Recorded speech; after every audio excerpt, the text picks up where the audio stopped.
According to the Old Testament, whose day does the Sabbath belong to? Yahweh. Right. According to the New Testament, who's the Lord of the Sabbath?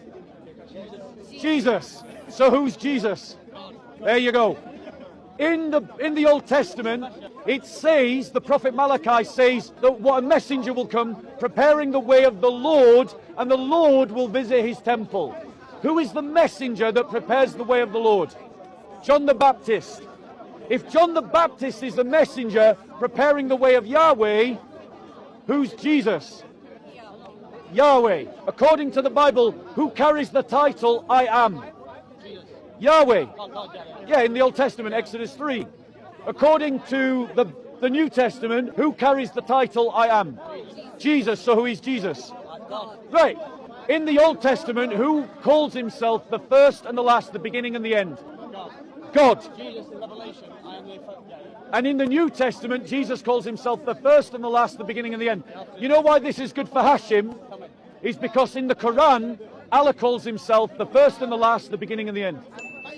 So so here's my question. Here's my question for the Muslims. Why does Allah steal the divine titles of Jesus? Because Jesus had and was known by these titles for 600 years before Muhammad.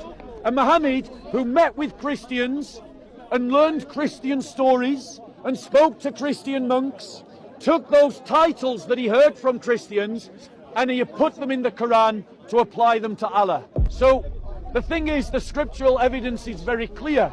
Here's a good one for Hashim. How does Hashim believe that you should honor God? John 5:28. You got it? Hashim believes that the way you should honor God is that you should bow down and worship him.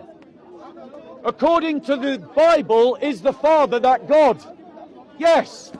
How should we honor God then? We should bow down and worship him, correct? But Jesus said, honor the Son even as you honor the Father.